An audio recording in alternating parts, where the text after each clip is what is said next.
Good. Good morning, everybody. Hello. Welcome to this morning's program. Lacona's program's outreach and promotion section is very excited to present personal values and institutional purpose, intellectual freedom issues in 2022 with our speaker, Jamie LaRue. My name is Lev Kalmans. I'm the Adult Services Assistant Manager at the Northbrook Public Library and the current president of Lacona's POP section. And I will serve as a moderator for today's program. We are all very glad to have you join us this discussion on intellectual freedom, which is one of the core values of our profession. The presentation will be followed by a Q&A. We know that folks may have a lot of questions on this topic, and we did send out a Google form last week to give everyone a chance to send in some questions ahead of time. So we will ask those questions first, and then we will take questions using Zoom's Q&A feature, time permitting. You may send in your questions at any time during the presentation, and we will do our best to get to them at the end. I'm now very excited to introduce our speaker, Jamie LaRue. Jamie has appeared on NPR, has been quoted and highlighted in multiple national newspapers, and has hosted an author interview cable TV program. He also wrote The New Inquisition, Understanding and Managing Intellectual Freedom Challenges, which was published in 2007. From 1990 to 2014, he served as director of Douglas County Libraries in Colorado.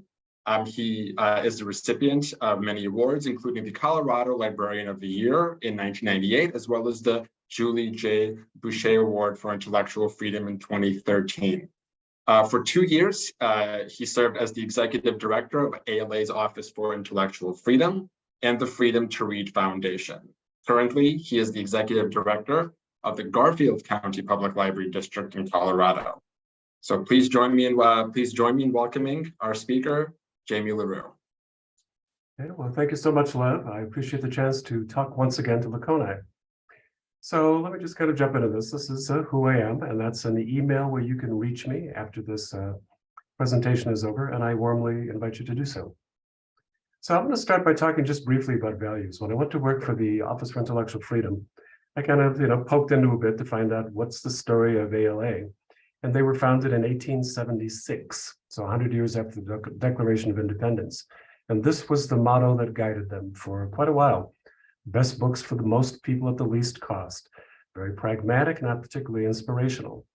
And then this happened. And so a librarian, Forrest Spalding was his name, said, "Today, indications in many parts of the world point to growing intolerance, suppression of free speech, and censorship affecting the rights of minorities and individuals." The year was 1938, and in that year, it was the rise of Hitler, it was the rise of Mussolini, it was the rise of Stalin. Now, of course, it's the rise of Putin, Kim Jong-un, Turkey's Erdogan, and others. And so I point this out to say that, what was happening in 1938 was this rise of authoritarian populism growing all the way around the country. And 2 books were being challenged at the Des Moines Public Library, where Forrest Spalding was the director. One of them was Mein Kampf, a book that it would be hard to describe as anything other than hate speech, and the book Grapes of Wrath by John Steinbeck, which was excoriated because it promoted socialism. So I point this out to say that really the fundamental core value of intellectual freedom didn't enter librarianship until about 1938. And when it did so, it was because the world was very much as it is today. And you can see that there was a link at that time between the value of intellectual freedom and the idea of the rights of minorities and individuals. Free speech and social justice have always been connected in librarianship. Eventually, Forrest Spalding took what he called a library's Bill of Rights to his board in 1938, and they adopted it. And it was in slightly different versions. The year after that, it was taken to the American Library Association Council, and they adopted it as a professional standard. So again, 1939 was the adoption of intellectual freedom as a value. I'll go through, some of the basic things here.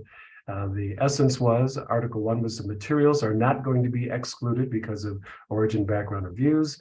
Information will not be prescribed or removed because of partisan or doctrinal disapproval. Libraries should challenge censorship, kind of a new idea. We should team up with other people that fight against censorship.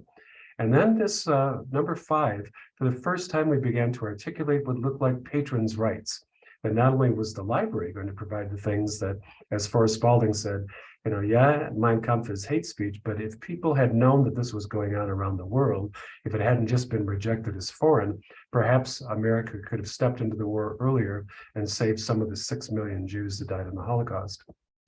So what this was about was not only does the library have the responsibility to provide information all around the world, the individual also has the right to investigate, and that it could not, his or her or their use of the library could not be abridged because of all those same things in Article 1, origin, age, background, or views. And number 6, the idea was that you don't have to have meeting rooms, but if you do have exhibit spaces or meeting rooms, you can't play favorites.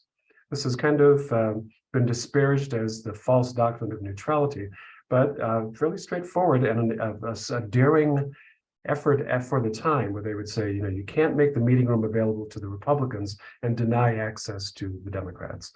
You can't make your meeting room available for the Baptists and deny access to the Wiccans. So the idea, as long as all we're doing is talking, we must make facilities available on an equitable basis. And then, not shown here because this was a poster that happened while I was at ALA, but in 2019, we adopted a 7th article for privacy. So this was, again, the foundation of ALA's core principles. Now we'll start talking about what I think is the next big dimension about what drives challenges in America in many times throughout history, but particularly now. When I was the director of the Douglas County Libraries, one day we had a homeschooling family walkthrough, the mother, the son, Johnny, the daughter, Susie, and they get some books and they come up to check out their books. And Johnny sets Danny the dinosaur down on the circulation desk. And the mother reaches over and says, Johnny, we talked about this. There are no dinosaurs in the Bible. I don't want you reading about this. She handed the book to the clerk. The clerk quietly put it on a cart to be reshelved. The next day, Johnny comes back all by himself. Same book, same clerk. And this time the clerk doesn't say anything. She checks out the book to Johnny and lets him go. And then she walks up and she said, Jamie, which time did I do the wrong thing? The time when I allowed his mother to remove the book from him, or the time when I gave it to him? And I said, I believe you did the right thing both times. Hard for me to imagine that any librarian is going to jump in between the mother and the son and say, you say you can't have it. Oh, yes, you can. We don't do that. We don't put ourselves between the parent and the child. But on the other hand, when Johnny comes in by himself, he hasn't done anything wrong. He's a legitimate user of the library, and he's entitled to follow his curiosity. Well, the next day, Johnny's mother comes back. Same book, same clerk. And she said, you knew I didn't want him to have this. Why did you check it out? And the clerk held her ground. She says, we do not act in place of the parents. This is the in loco parentis legal document. We are not your parents. If you want to supervise your child's reading, that's fine, but we can't be expected to do that for you. Well, the mother said, that's not reasonable. I work. I can't be with my son every day. I thought it was safe to come to the library. What can I do to prevent this from happening again? And so she says to the clerk, do you have a pair of scissors? And the clerk goes, yes. Hands the scissors to her, and the mother calmly chops the son's library card into pieces. Very distressing. The next day, Johnny comes back all by himself, same book, sits down in a chair in the children's room and starts to read. And the clerk says, what do we do this time? And I said, we leave him the hell alone. That in fact, this is the beginning of intellectual freedom, is that we respect every mind that walks into that building, and we think that we're supposed to satisfy their curiosity, not attempt to block it off. This is uncomfortable. It sometimes places us apparently in contradiction between parental rights or the right of the child. But if you look at every one of our founding documents, we don't discriminate on the basis of the age. If you are old enough to ask questions, you're old enough to seek the answers. I believe that this is the beginning of intellectual freedom. When I was at Douglas County, I had maybe received one sort of semi-challenge before I got there in my whole career. And after I was in Douglas County for about 2 weeks, I started to get one almost every week. And originally, the reason for that was Focused on the Family, which was a evangelical Christian radio show just to the south of us, was really on kind of an anti-library campaign. They said we were not family friendly, that every time we had a book that was anything about, the gay agenda, that we were destructive of American society and that everybody should stay away from us. And so I wound up doing various things. I actually joined Focus on the Family to see what they were saying. Very first article I read in their Citizen magazine was how to get a book removed from your local library. And so I started talking to people, Focus on the Family, and I said, I don't think you understand our purpose in public life. And I certainly don't understand why you're scaring people away from the library. I look at all the moms who show up for the first time, once they move into Douglas County and they're meeting other mothers, they're bringing their children to a story time, they're forming bonds, they're finding all kinds of networks of support for raising their children.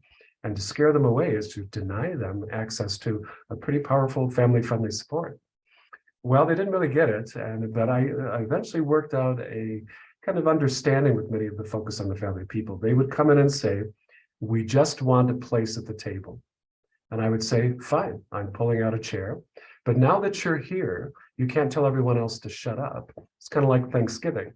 You may have an uncle with whom you disagree, but everybody gets to speak and be heard at the public library. And so then they would say, okay, so you're not going to remove these books that we object to. And I said, no, but I will buy books by Focus on the Family. And in fact, they circulate very well. So I went through various waves of mostly people opposing library materials on religious right grounds. And then abruptly it shifted. And I was getting them not only from the religious right, I was getting them from the secular left. People were complaining about books like The Stupids Die. And for those of you who haven't read The Stupids, it's a family that's not very bright. And this is a children's picture book series. And for instance, in one of them, the cat gets its tail caught in its nose. That's the Stupid's cat. And then the other one, the little boy comes home with all F's and the parents are so proud. And the complaint about this book is that no child should be told that he's stupid. And so I began to get all of these challenges more and more. And when I hit 150, I spread out all these challenges on a huge table to say, what's the common denominator? And two things kind of kicked this off. One of them was the greatest single genre of literature that was most challenged in my library was fairy tales. And one day I got two challenges to the same book, Little Red Riding Hood. And in one version of it, Little Red meets the wolf in the forest. She has in her basket a bottle of wine and a baguette. The wolf runs ahead of her, eats Granny, hops in the bed. Oh, what big eyes you have, chases her around. And before he can catch Little Red, the huntsman comes into the room, conks the wolf on the head, and slices open the wolf. Granny steps out whole. And the last scene, Granny and the huntsman are having a glass of wine, and Little Red is sitting at the table smiling at her grandmother. What's the challenge? Granny is a drunk. I was promoting senior citizen alcoholism. And I tried to respond in a very straightforward fashion. I said, if I had just been cut out of a wolf, I want a drink. Granny was right here. Granny had a very rough day. And of course, here's the whole version of the story. And obviously everybody survived in this. The second version was Little Red she goes through the same kind of sequence, but this time she is eaten by the wolf. And at the very end, she's sort of a golden yolk floating in the belly of the wolf. And there is a shadow at the door of the woodman. And this time the complaint was, I was going to read this to my daughter, but I read ahead and I saw that, Little Red didn't make it. And, I didn't read it because I didn't want to scare my child. And all of a sudden I realized that fairy tales have something going on. About that time, the Grimm Brothers fairy tales came through my library. And so I took it home to read it to my 4-year-old daughter. And so I was reading, I think, the story of Cinderella. And in this version, the Grimm Brothers fairy tales version, which is indeed grim, at the very end, Cinderella hooks up with the Prince Charming, but then they take the evil stepchildren. Crows come down out of the sky and peck out their eyes. They take the evil stepmother, put her in heated iron boots where she must dance until her legs are bloody stumps. And as I'm reading this, I'm thinking, oh my God, should I stop and say to my daughter, hey, how about some of them Berenstain Bears? But I thought, no, I'll go ahead through to the end. So I finished it. And I looked to her to kind of talk about it, say, what do you think about this? And she grabbed my forearm and said, read it again. Well, what's going on with this? We like scary stuff. We are drawn to the woods. The woods are lovely, dark, and deep. But I began to realize that many of the parents, they understood that their children were drawn to the woods, but they didn't want there to be any wolves in the woods. Everything had to be safe. There had been a shift in our society from the sort of almost abandonment of children that went in the period of latchkey children to an overprotectiveness. I'm sure you've all heard the phrase helicopter parent. Well, now we began to have like Velcro parents. They did not want their children to be exposed to anything that might frighten them. And then as I was looking at these 150 books, all of a sudden, two patterns jumped out at me. 99% of the challenges I received fell into one of two categories. They came from parents whose children were between the ages of 4 and 6, or parents of children between the ages of 14 and 16. As a parent myself, I know here's what happens. 4 years old is the end of infancy and the beginning of childhood. And at that age, at that life transition, parents suddenly realize they've lost control of the bubble of protection. Now their children are going off to daycare, they're going off to preschool, they're going off to play dates, they're being exposed to lots of new things that weren't part of the original parental design. I remember getting a call one time from a woman who said to me, I trusted you. And I thought, oh my God, what have I done? And it turned out that her son, whom she was trying to train to tidy up his room, came to the library and found a book about a happy slob. And so the mother said, why are you interfering with my parenting? Can't you see that I'm trying to protect my child? And all of a sudden I realized what was happening there was much like what happens when a child is between the ages of 14 and 16. What happens in a life transition? It's the end of childhood, and it's the beginning of adulthood. And in both cases, parents kind of freak out at that transition and they say, I want my baby back. I don't want them to grow up. I want to preserve the innocence of childhood as long as I possibly can. And so it really wasn't about secular right versus secular left versus religious right, or conservative versus progressive. It was about love and loss and grief. It profoundly changed the way that I talk to people. And before I was like, intellectual freedom defender and warrior, somebody would come in and I had to defend the library. And all of a sudden I realized that the people who were coming in to complain had brought their children to the library, yay, had read to them almost every day, yay. And when they discovered that a book had a conflict with their values, they didn't just, oh, well, they came in and they wanted to talk about it with the library director. I think that doesn't make them an enemy, it makes them a friend. And so I would say to them, your problem isn't that your child is reading too much. And if what you're trying to do is to protect them, ignorance isn't much of a protection. And in fact, how do you want your child to find out about the ills of the world? Do you want them to find out about it for the first time on the street? Or do you want them to find about it in the safety of the library or in the safety of a book where you have a chance to think and talk about it? The lessons of fairy tales is that the world is indeed sometimes dangerous. In fact, in the original version, the Grimm brothers version of Little Red Riding Hood, there was no woodsman. Little Red didn't make it. There was a scary story, and the story was, don't talk to strangers, don't talk to wolves in the woods. And so this idea that we use books almost as a way to form imaginative antibodies to all of the illnesses in the world. The more you read, the more resilient and prepared you are. Hansel and Gretel, brought into the forest and abandoned to die by their father, did not die because they were clever. They left little clues behind. They were brave. They stood up to the witch who lived in the Candy Drop castle, and they were loyal to one another. And because of that, they survived. Reading, in fact, makes us stronger. This is, again, part of intellectual freedom, is to say everybody, including children, need to read because the world is indeed a scary place sometimes. Well, what happens when people get to that 14 to 16? One of our most famous cases, and this happened while I was at the Office for Intellectual Freedom, there was a 17-year-old young man, and he was in an advanced placement English class, assigned the book Beloved by Toni Morrison. Toni Morrison, woman of color, wrote a book, and spoiler alert, it's a book about an enslaved woman who is raped repeatedly, eventually gives birth to a child, and rather than allow the child to be raised in slavery, decides to kill it. The book is very intense, very beautifully written. Toni Morrison is an award-winning author. The child, 17-year-old child, came home, and according to his mother, said, I'm very disturbed by this book. She picked it up and read one of the scenes in which the heroine is raped. And she said, oh, this book is about sex. And so she filed a complaint, a challenge to the local school board to say it is completely inappropriate that a child, that a minor, should be exposed to sexual content. And made the complaint to the school. The school board did their usual request for reconsideration process. And they found that, well, advanced placement English class is, we're teaching 17-year-olds who in 1 year are going to be old enough to serve in the military, are going to be old enough to vote, are going to be old enough to get married.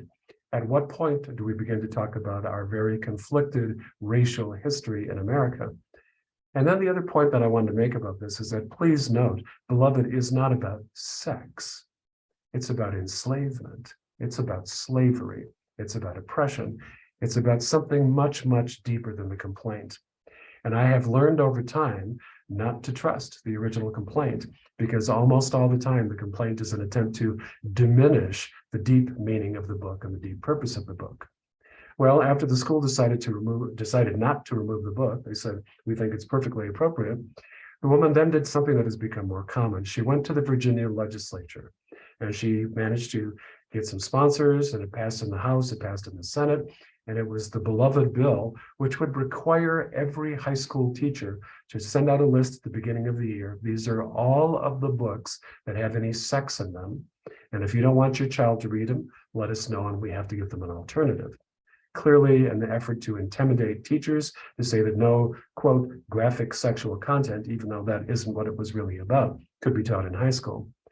The governor found out about this, decided it was censorship, vetoed it, came up again the next year, sailed through the House and the Senate. The governor again vetoed it. Since then, it is sort of, we're waiting for it to come back in Virginia, but notice the trend. Overprotectiveness beyond 14 to 16, moving from, as I said, the helicopter parent to the Velcro parent, and also an increasing willingness to use the power of the state to enact censorship. What happens when kids get to college? Well, now they're 18, they're no longer minors. And in 2016, Pan America did a study of about 8,000 college students, and they found two things. They found many things, but the two big takeaways were support for intellectual freedom on campuses was falling. And there are a number of reasons for that, I think. I can remember back at the time when, newspapers went online. I thought, this is great. Now we have the opinion pages online and the letters to the editor online. And I thought, oh, the internet will usher in an era of enlightened civic engagement. But of course, that didn't happen. In part because of the anonymity of the internet, we began to see a race to the bottom. People would launch ad hominem attacks. They would launch death threats. They were doing all these things that, in fact, were designed to intimidate. So as my daughter, who eventually got to college, she said, it's not that I'm opposed to free speech. I just think we need more free speech worth listening to. At the same time that support for intellectual freedom was declining, support for social justice was rising. And in part, that's because this was the most, in 2016, the most diverse generation of Americans we've ever had. As of 2015, in fact, under the age of 5, America is now majority non-white. And so the students that made it to college were looking around and saying, we see deep evidence of systemic racism, of systemic bigotry, of long-standing persecution of historically marginalized populations. And it's time for us to turn that around. So that reflected very much a change in the wind, and very much kind of the rise of this new value, social justice. So now let's talk about what the deep undercurrent is that's driving so many of the challenges we're seeing now. Basically, the causes fall down to these two things, LGBTQ plus and race. And if you take a look at the Banned Books Week, which itself is a fascinating thing. This happened around 1982 that this began to, we did our first Banned Books Week. Librarians were at an exposition of book publishers in California, and some librarians walking around said, many of your best-selling books are frequently challenged at our library. Publishers thought that was pretty cool, put them in the center of the exhibit hall, surrounded it all with yellow tape. The photographers found it, and ever since then, the single most popular thing that ALA does, popularity measured by contact with non-librarians, contact by media, coverage in the press, coverage all over by radio, by virtually any kind of media. People want to know why books are being banned and which books are being banned. If you look at 2021, you can see that it all falls very clearly into these kinds of topics, LGBTQ and people of color. And so what does that mean? Well, it means, for one thing, that it isn't those marginalized populations that are doing the challenges. Most of it are coming from straight white people between the ages of 35 and 55, our typical library user. So let's talk about some of the facts around this. The I Am Jazz, when this came out as a children's picture book, got a tremendous amount of pushback. And I myself, in the 4 months that I've been here in Garfield County, have gotten 3 challenges against private displays. And, one of the concerns is, why are you trying to do this? Why are you trying to normalize this? Only 1% of the population is gay anyhow. And my response to this one has been to say, well, we don't know what percentage of the population is gay. Pew has been doing some reports almost every year. It went from about 3% up to about 7%. Does that mean more people are gay, or does it mean that we're trying in this time to destigmatize what it means to be something other than straight, white, cisgendered? And say, because it is no longer quite so stigmatized, we're trying to make it safer for people to admit that they may not fit into one box or another. And certainly it is the case that among our LGBTQ youth, suicide rates are very high. And so my response is, rather than trying to lead people to make them gay by reading, that in fact, we're trying to remind them that they're not alone, and I think maybe save some lives in this process. So it is certainly the case that there's been much more exploration of what it means across a gender fluid continuum. And lots of people are talking about that because they think their kids were gay from the beginning. I have a brother who was gay, and it was not a choice, and it certainly wasn't reading that turned him so. I think some people are born the way they are, and others people have the opportunity to express themselves and explore the world around them. This story fascinates me. In 2016, the book A Birthday Cake for George Washington came out. Interestingly, it was written by a woman of color, part Haitian, Raman Ganeshram, who wrote for the New York Times, and illustrations by Vanessa Brantley Newton, a woman of color, and an African-American editor. This is a big deal because back about 30, 40 years ago, in Madison, Wisconsin, a study was done about the percentage of children's book that featured people of color. Even though at that time it was up around 30% of America's population, no more than 10% of the books were by or about people of color. So when this book came out in 2016, you say, great, we're making some progress. And the story is Hercules, the man on the left, was an enslaved chef. He was in the household of George Washington when George Washington lived in Pennsylvania. And he was America's first celebrity chef. He had great freedom of movement, tended to be kind of a fancy dresser, and people were always coming about, Hercules, what are you cooking for the Washingtons, and admiring his clothing. Well, the story then proceeds to its time of the blockade, and the British are attempting to prevent sugar and flour and various things making it to the colonies.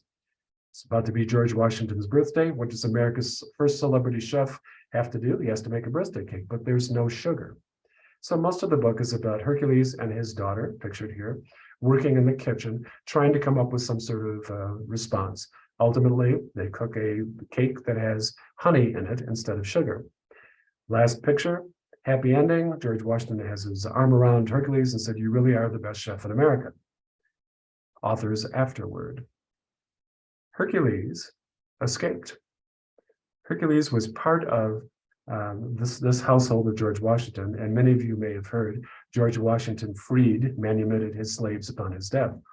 But Hercules belonged to Martha. Martha did not manumit his slaves, and Hercules knew that. So he escaped. He actually ran away. Pretty fascinating story.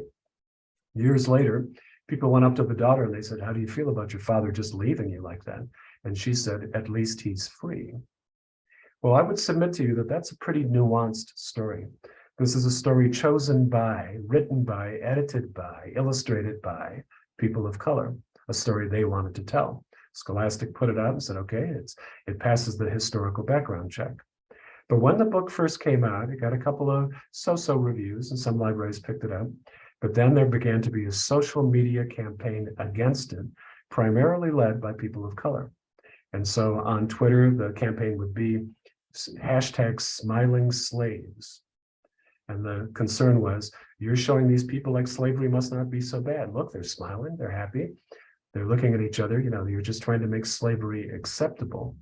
My own take was not that at all, that it showed the resilience of an enslaved people despite their troubles. But eventually Scholastic got so kind of threatened by all this stuff, they pulled the book. And my first thought was, that's censorship. And then at about that time, the National Coalition Against Censorship drafted a letter to say, Scholastic, why did you do this? If people don't like a book, write another book. There's a rich history of Black experience here. It doesn't all have to be about slavery. This is just one book chosen by some people to write about. But Scholastic said, it's not censorship when you pull your own book. If I write a book and it gets bad reviews, I have the right to pull it, right?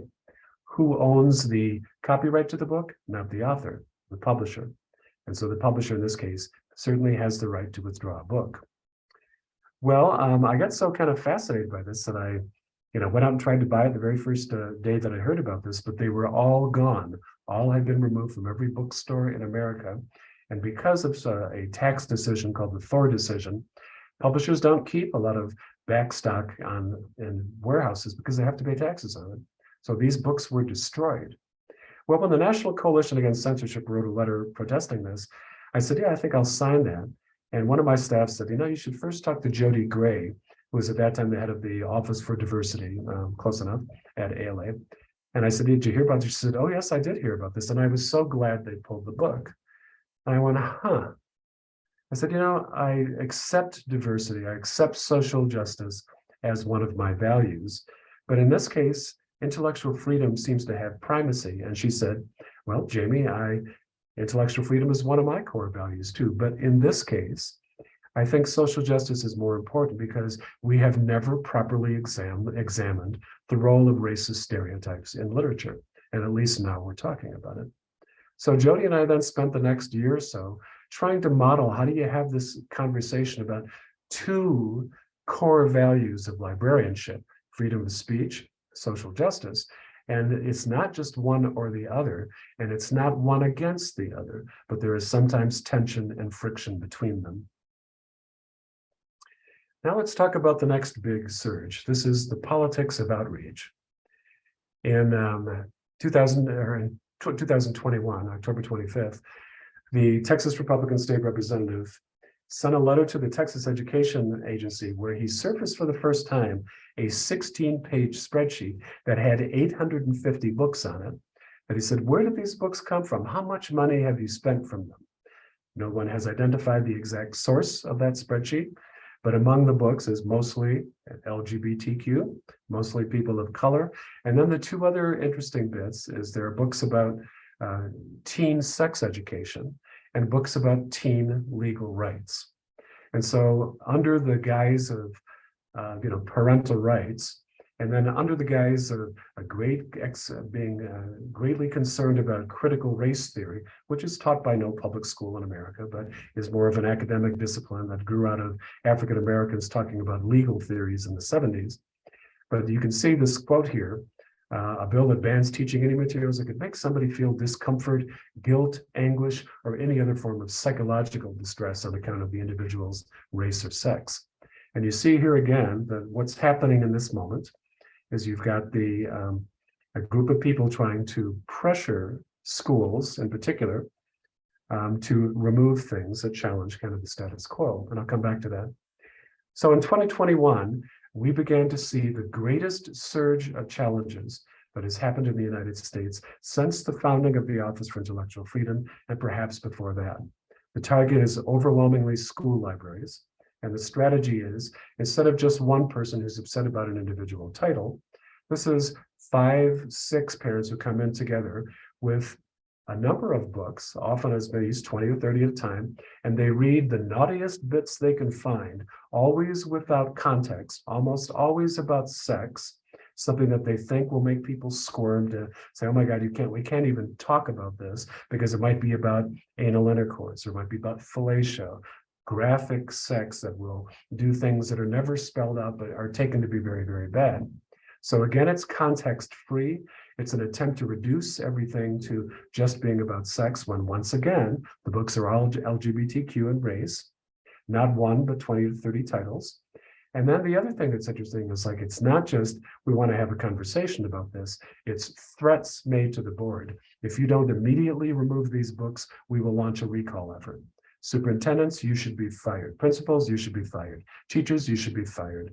Librarians, in at least 3 cases now, Idaho, Iowa, and I want to say Oklahoma, bills were floated. They did not succeed in getting established, but much like in Virginia, sailed through a certain percentage of the legislature to criminalize librarianship.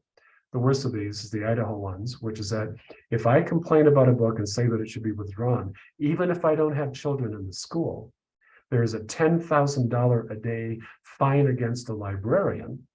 And the bill explicitly states that you can't use a GoFundMe campaign. The librarian has to pay it. You can't have somebody else who pays it for them. And it doesn't happen fast enough that, 2-3 days of a $10,000 fine. Now there's a felony on the record and fines that the librarians have to pay. I have no doubt that it would be unconstitutional. But I used to think there were many things that would remain unconstitutional. And there is, of course, a certain packing of courts that's gone on over the past 8 years, pretty much. So it's not quite clear anymore. The cover is parental notification. And I want to say that what I have learned in my time, both as a library director and working for the Office for Intellectual Freedom, the best single defense you have against censorship is clear policies.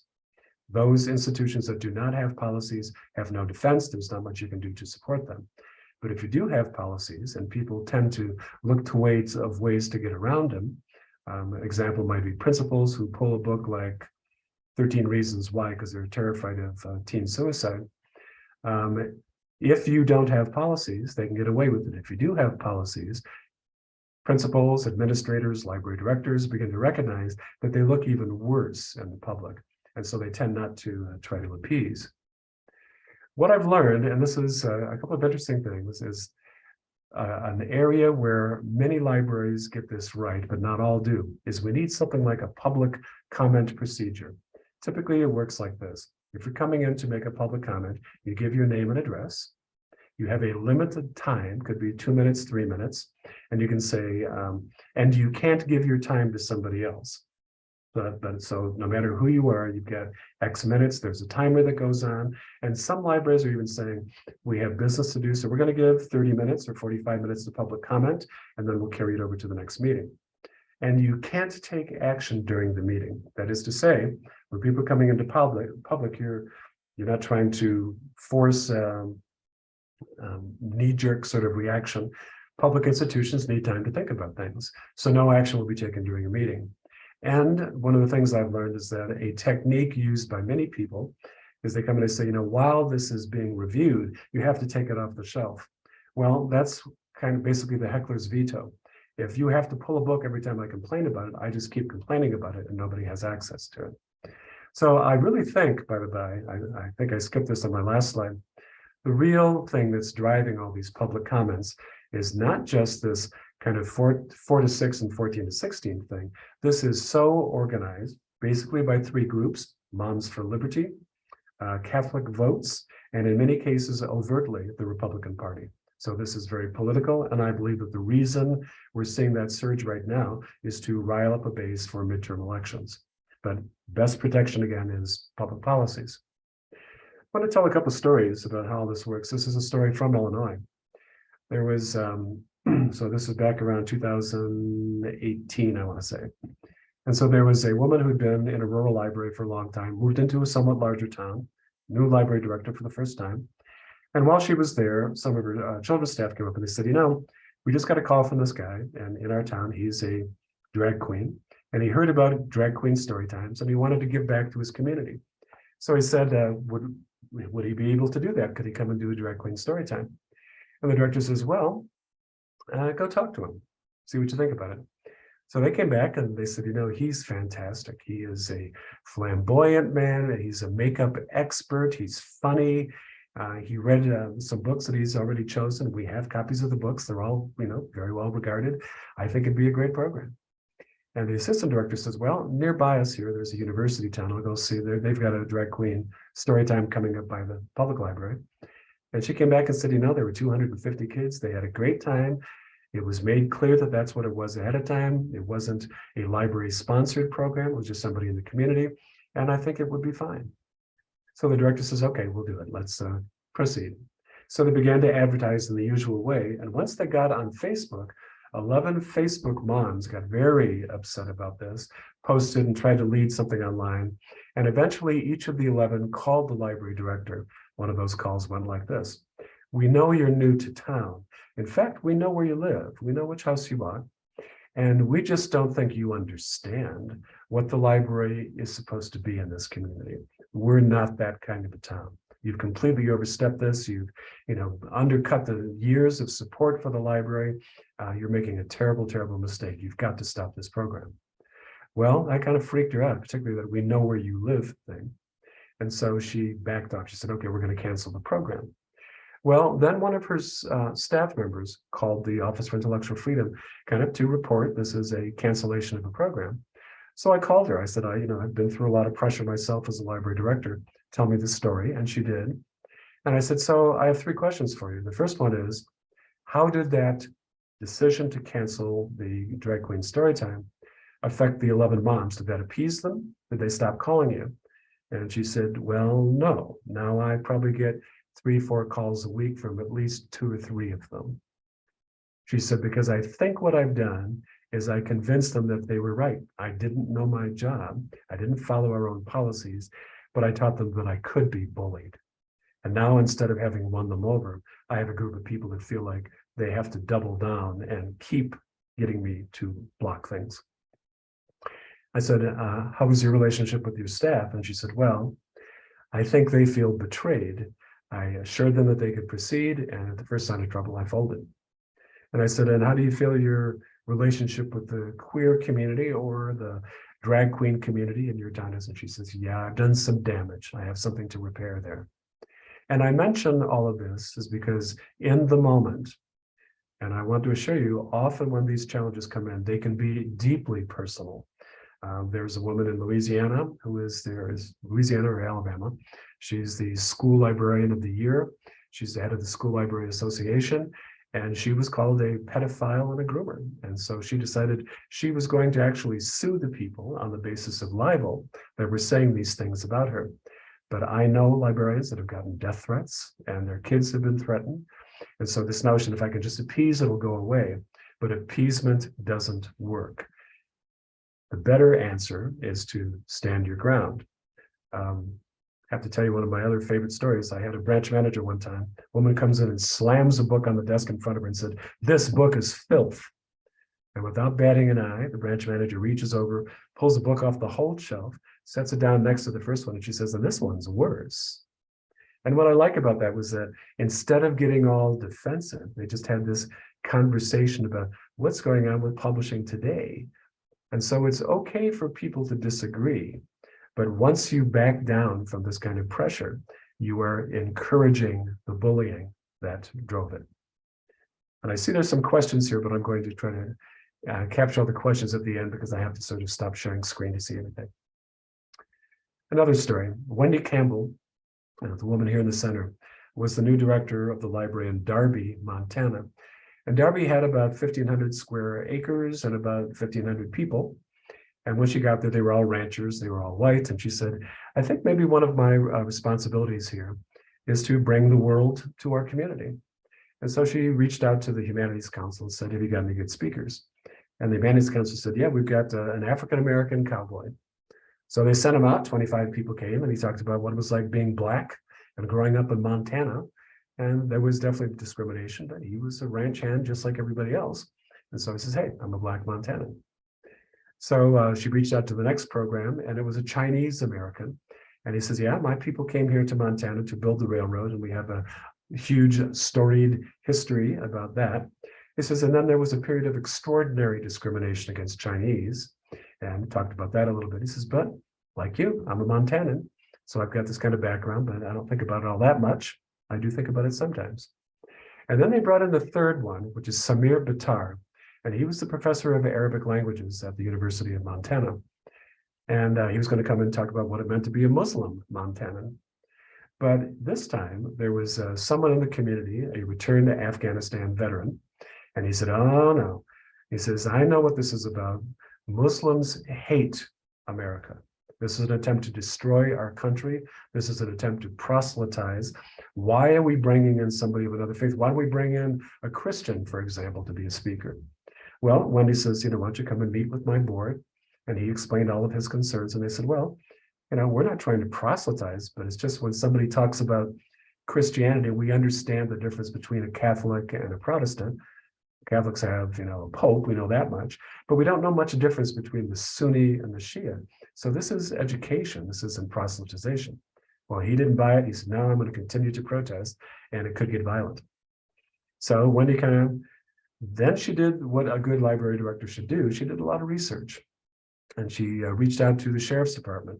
And the sheriff says, well, do you want an armed guard? And she goes, well, that's not quite the tone we're looking for. And then she went and talked to the fire department. And they said, well, in your tiny little library, the maximum capacity here is 125.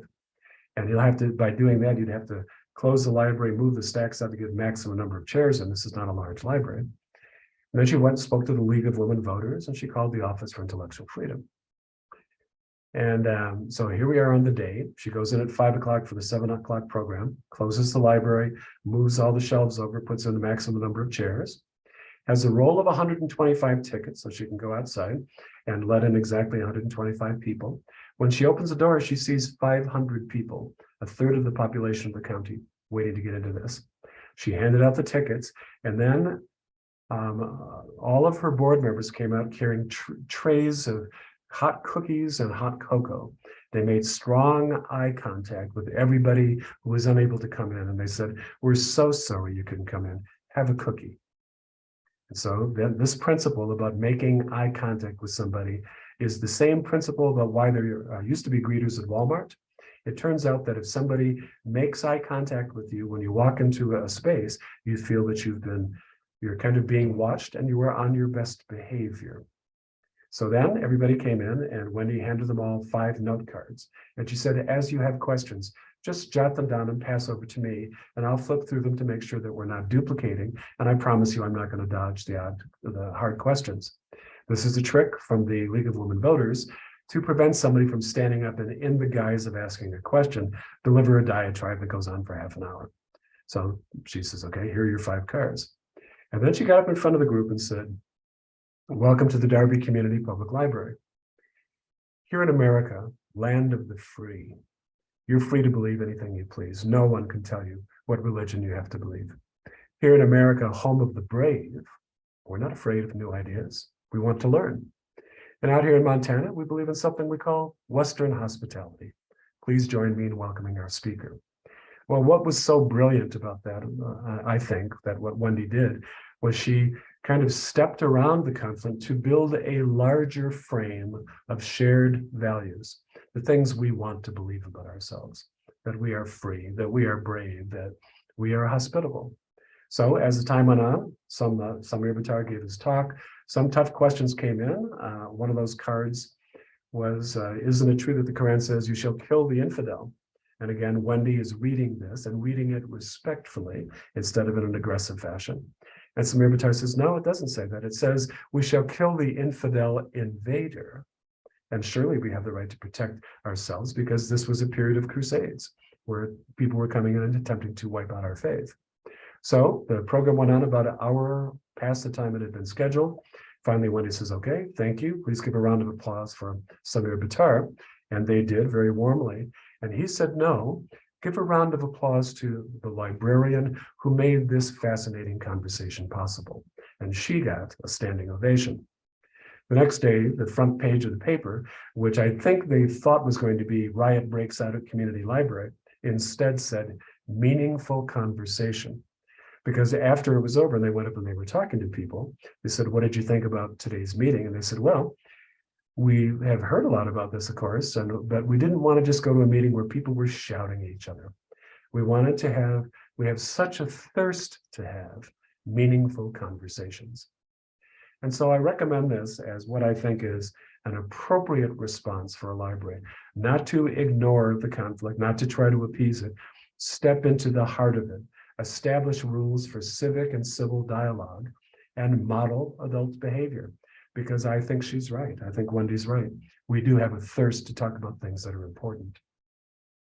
So summing up a little bit here, your greatest single defense, and these challenges are not just against books, they are against exhibits, they're against art, they're against speakers, they're against virtually everything in the library, any library resource. You must have at least a statement of values and mission, a Library Bill of Rights. You should have a collection or selection development program, and you should have a request for reconsideration protocol that applies not just to books, but to every challenge. And at least the key pieces of this is that the item needs to be reviewed in its entirety, not just the naughty bits. It needs to be considered in light of policy and probably use. And then that committee gives a recommendation to the director. The director makes a recommendation to the board. The board can be a place where things are appealed, but there should be a rule. When we do a request for reconsideration, we don't revisit it for another period of time. So it's not just the same book over and over and over as a strategy to keep it out of people's hands. And the other one that I really want to emphasize is, and I think this is part of the tension between intellectual freedom and social justice, particularly around the idea of a meeting room. Some people would say, years back when I was at ALA, we've got the Proud Boys that are oath keepers that are trying to come into our library in the Pacific Northwest. Do we have to let them in? And I said to them, you do. It is absolutely a matter of law. It goes back to that First Amendment thing. You can't play favorites to say you can come in and you can't. And someone said, but then aren't we encouraging racism in our community? And my take on this one is that I have a daughter who married a German man, and they have anti-Nazi speech things. If you say neo-Nazi things in public, you can be arrested. And so that has been in place since the end of World War II. But recently they've learned in Germany that the neo-Nazi movement did not go away. It just went underground. It was harder to watch. And my feeling is that if I have people doing weird things in my community, I'd like to be able to go in and find out who they are. Talking is one thing, as offensive as it may be. But the difference between speech and behavior is action. So if somebody is saying outrageous things in an office, may not be contributing to a positive climate, but it is speech. If they come out and begin to intimidate other patrons, that's behavior. And having a clear distinction about what kinds of behavior will not be tolerated, I think is essential to maintain for a community that distinction between you can talk about anything, but that does not give you the right to bully others. In person, I think that what I've learned is the right way to respond is not to be defensive. That's the quickest way to escalate things. Don't be defensive. I also would tell my staff to apologize, not for the book. You apologize for the fact that somebody probably didn't start their day to say, I hope I can go into the library and find something that really makes me mad. They had an unhappy experience at the library. And in fact, I believe on a local level, many censorship challenges are failed service transactions. I'm sorry you have had a bad day in the library. And then you listen. It is not your job as a librarian to defend the library's collection. Your job in this matter is to understand the nature of the complaint. So it's active listening, it's eye contact, it's open body posture, it's nodding when you understand the point. And when you finish, you repeat in your words what the person complained about.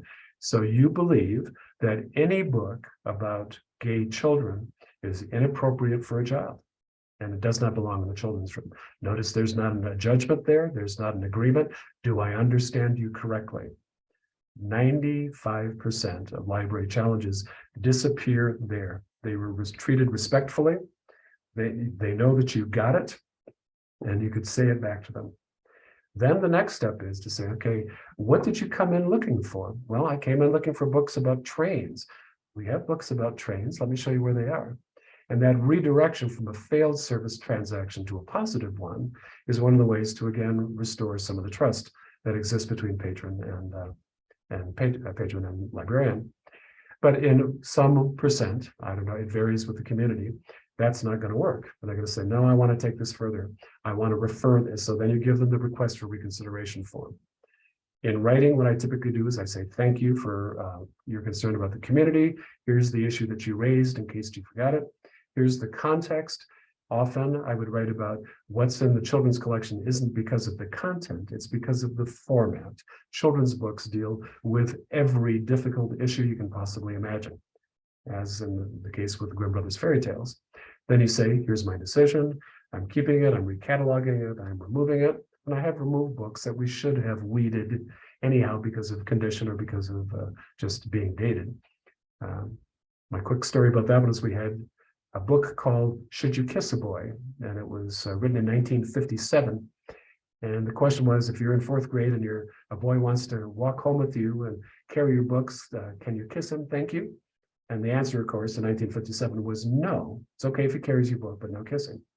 And so I wrote the woman back to say, here's the whole context. This book is now very dated. Now there are 9, 10 years old who are having their first menses and can have children. It's a different time. So I am removing this book and I'm replacing it with a book that you probably won't like very much. And then you say you have a possibility of appeal and thank them again. Well, here's how this plays out in person. So one day we had a African-American woman come in with her biracial daughter, and she saw this book, Princess Buttercup. Princess Buttercup was a fairy, meaning a short person with wings. It was her birthday, and she went around to all the other fairies to talk about planning a birthday. She wandered off in the forest, got lost, found a butterfly, came back, happy ending. Problem was, on page 9, Princess Iris was lazy. She didn't want to make a game. She just wanted to play her own game, right? Throwing a little basketball into a spider's web. The problem? Princess Iris was a fairy of color. The only one who was lazy was Black and played basketball. And so the mother said, this book is completely outrageous. It is a stereotypical racist image. What's wrong with you that they have this book? Had the conversation with the staff, wound up giving her the request for reconsideration form. She filled it out. I read the book. I said, yeah, I see what you mean here. And I did something I don't usually do. I contacted Penguin and I said, you've got lots of books and they're usually pretty woke, pretty positive. My question for you is, was this an author decision or an illustrator decision? And now that somebody has complained about it, what would you like me to say to them? Well, I never heard anything back. So I wrote up the letter and I said, I agree with you that this is a racist stereotype, even a jarring one, but I believe our policies constrain us to fight censorship. And if I accept as a principle the idea that I'm removing every negative stereotype from literature, a lot of books are going to be gone. And I said, although I may not replace this book when it wears out, I'm not going to pull it just because I don't like the portrayal of this character. However, you have the right to appeal. Let me know if you want to do that. So she immediately responded, I would like to appeal. And I booked her for our next board meeting. And my board president, very skilled in public controversy, you've been on the planning commission, said, Ms. Heath, please have a seat. We're going to do a consent agenda. We'll take 5 minutes just to get through our core business. And then you're up first. I'll ask Jamie to describe what's happened so far. Then you'll be able to speak. So I said what I said to you. And then I said, and I also read a weekly newspaper column. I'd like to write about this issue of racist stereotypes in literature because it's real. And Miss Heath, I'd like to give you my column the following week so you can write about your concerns. She said, I accept that challenge. So I finished about, we have to follow our policies, but she is appealing to the board. And then she got up and spoke, very articulate. And she says, I'm working on my master's in storytelling. I'm shocked that librarians don't understand the harm that we do to children by exposing them to these stereotypes. We're not talking about The Merchant of Venice. This is not great literature. This is an incidental book that should be pulled. And so then my board, one by one, they said, we read the book too. We agree it's racist, but we also agree that it's policies. 6 of the 7. The 7th one said, no, I think she's right. I think this book it's not great literature. We should remove it. And then my board president asked something really clever. He said, Ms. Heath, how do you feel you were treated today? And she said, well, I don't agree with your decision, but I understand why you made it. 2 months later, we had an opening on the board. My board president said, invite Ms. Heath to apply.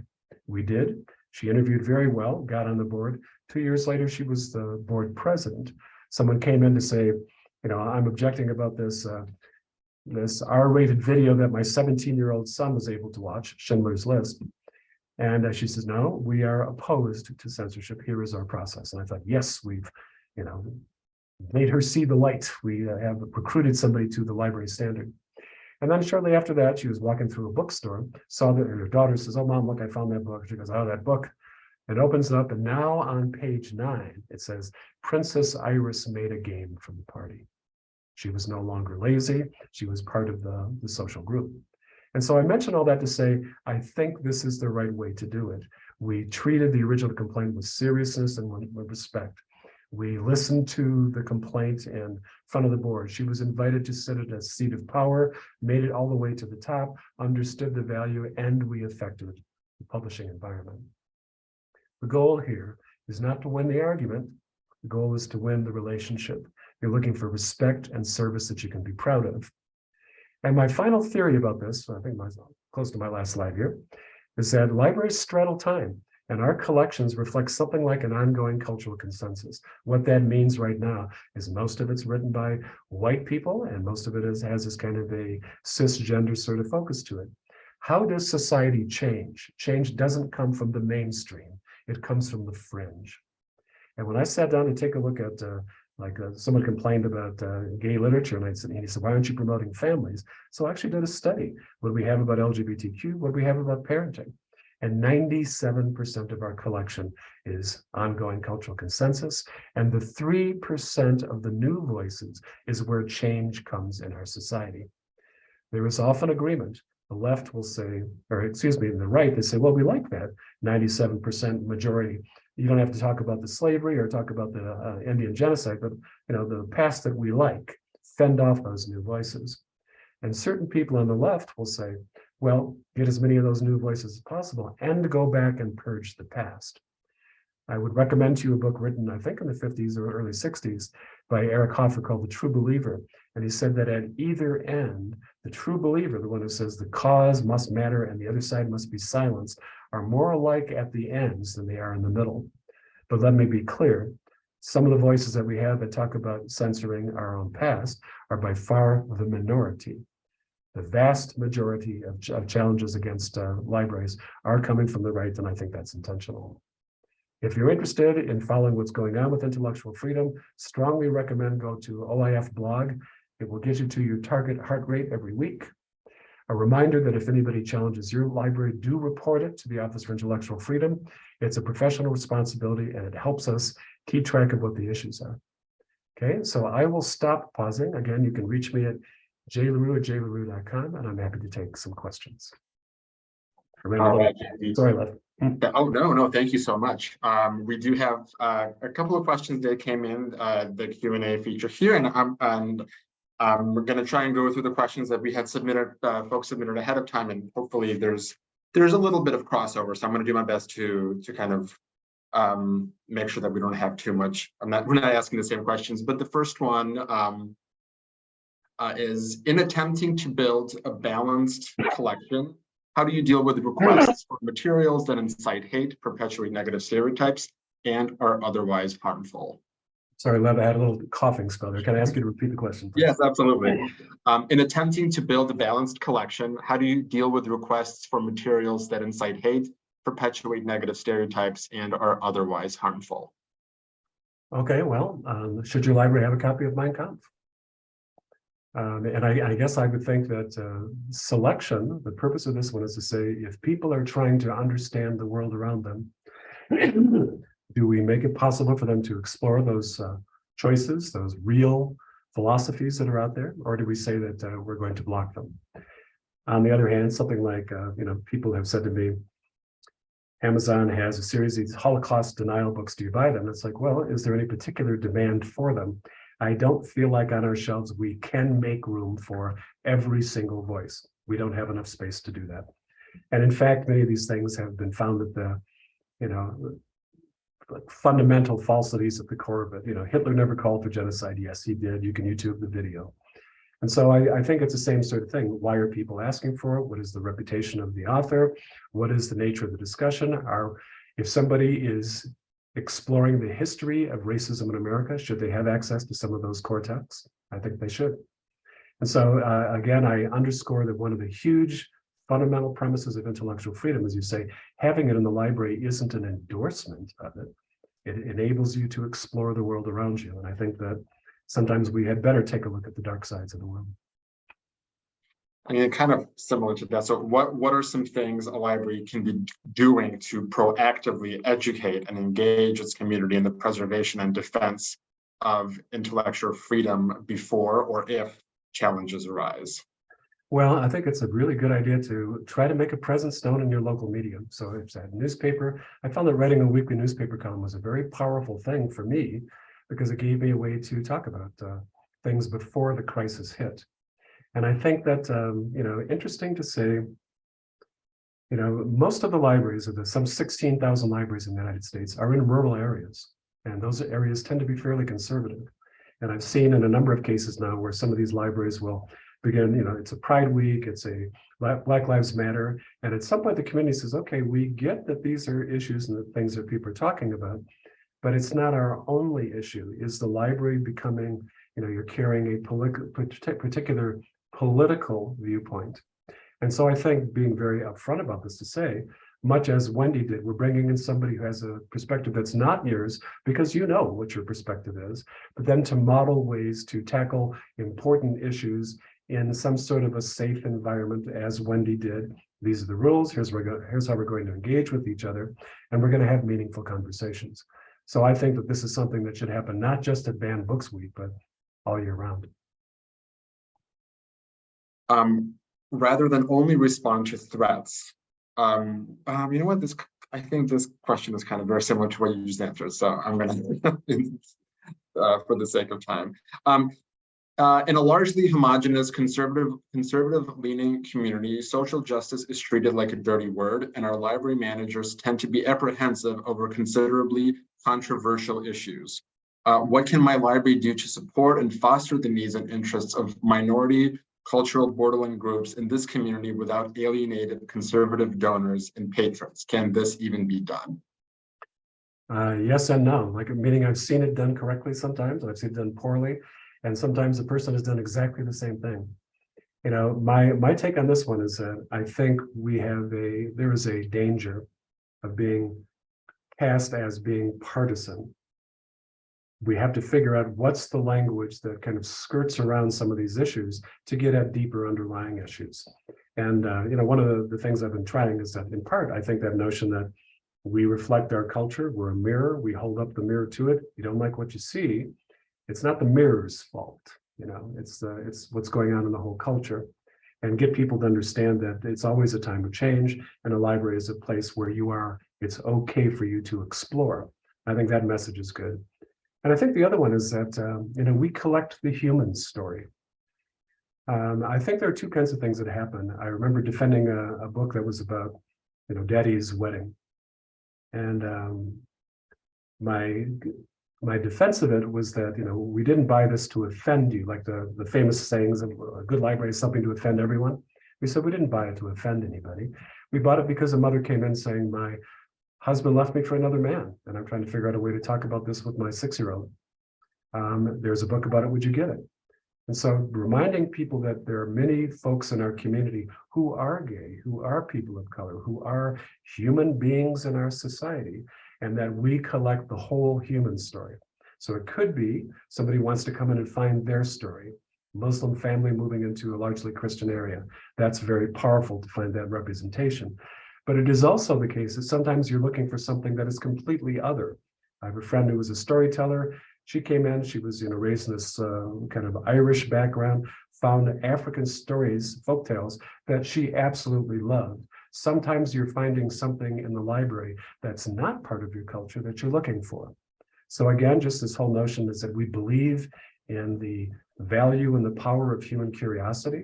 And we think that you have a right to write your own story, to find your own story in the library, or to find a story that you didn't know you needed because it was from a very different perspective. Thank you. We have two questions in the Q&A that came in that are more or less on the same topic. So being how do we balance DEI and intellectual freedom efforts with risk to staff, especially when staff are just as divided as the public? No, and I think again, I hope that frame that I'm trying to push here lately is that, 97% of our collection looks backward. It's our history to date, and great change is coming. And where does that change come from? It's that 3%. And so I think reminding ourselves and others that we are serving both of those constituencies in our community, those who want to preserve a cultural heritage and those who see a need for change. Both of those things are true and valid, and our constituents are out there. And I think just to be honest about it, to say, not promoting or pushing a particular book, let's talk about it. More of a comment, I guess, not a question, but you had talked about the situation where the library director, kind of betrayed her staff by giving in. And this comment is, so I agree that we don't want to let people bully us into canceling programs, but when there is a serious threat of violence against the staff and the library, we have to take that seriously. So what kind of, I guess, can you expand on that? Well, sure, you do have to take it seriously, but also recognize that, again, it's called the heckler's veto. If every time you say you're going to do something that's a gay story time, I call it a bomb threat, then you don't get to do it, right? That's the heckler's veto. And so like a serious challenge is something that probably needs to be discussed with the police. But every threat is not necessarily serious, and it can be used as just a control. All right, we'll do just a few more. There was, and I'm sorry, there was a question, and this pertains to the drag queen bingo question. Whoever submitted that, can you please resubmit that? Because I think I removed it from my queue and I don't see it, but we do want to address that. Oh, here it is. Okay, hold on. While that's happening, I wanted to address one of the ones that's about name and address requirement during public comment. Sure. Because this is very interesting. There's a new legal case here in Gunnison. A woman challenged gender queer, filled out the request for reconsideration form, then went to a county commissioner meeting, spoke against the library and against this particular book. And then the paper asked for a copy of the request for reconsideration with the patron data, which the library provided. And then the original woman went to the police to try to sue the library director as committing a crime because he revealed confidential information about the patron. And so I find this is really new and interesting. And I feel like just a particular question, when somebody does a reconsideration, I think that's private. I think that's still confidential. But when you go live and you stand up in front of a public body and you ask that they set aside their policies, you can't really have an expectation for privacy at that point. And so this goes back to the public comment thing, name and address. You may not have to require a particular address, but it might be, I reside within this community, and that can often be enough. All right, I will go back to the drag queen question bingo. Thank you for resubmitting that. We had a drag queen bingo event canceled here in Illinois due to death threats. We had death threats over the mask issues that shut down the library for at least a week as well. How do we balance intellectual freedom efforts and DEI efforts? And again, I think it comes down to two things. First is to work with whatever your law enforcement is to determine what the level of seriousness is. And then the second thing is, I think it's very important to take that conversation public. The other very interesting thing that's happening here in Colorado, in Wellington, again, somebody does a complaint, there's a whole bunch of pressure against the board, there's, kind of not quite to the level of violence. But when the community heard about that, many of them, many more than were doing the original challenges, showed up to say, this is very important. And so if the library had reached out to some of its supporters and said, we have a lot of concerns about this, and 150 people showed up and said, we support gay rights, and we think that this next program should happen, and we're going to be there at that program, then it's not just library versus anonymous heckler, it's a whole community saying, how do we want to respond to this? So I believe that, you don't just quietly shut down the event and hope that things go away, because then no change happens. You make it a public concern. You ask the board to talk about it. You invite public comment and you say, what kind of community are we? And in the case of Wellington, Colorado, the board voted to ban banning, which I found just, sort of fascinating. So again, it's not just about us, it's about a whole community. And sometimes we have to dare to open it up to the whole community to talk about it. And just one more question, more of a regarding a kind of a specific situation. I'm in charge of reading through the nonfiction section of youth services. I came across a kid's Bible. It has very low checkout stats. I feel that we should read it, but I'm not sure. Once again, I don't think that religious materials have special rights to a collection. You know, we buy things, we put them out on the shelf, and most of them in a public library have, you know, a lifespan of 5 to 8 years, right? And if nobody's using the book after that, I don't see why you should keep it. That doesn't mean that you will never again buy another book that's about religion oriented towards children. It just means this book didn't find a reader. All right. Well, I think that is all of the questions that we had. And once again, I want to thank everybody for attending. We had a great turnout, so thank you, everybody. Thank you so much, Jamie, for an incredible presentation. I think on a topic that is always important, and it feels even, you know, extra relevant currently. And once again, thank you so much, and thank you, everybody, for attending this morning. Thank you.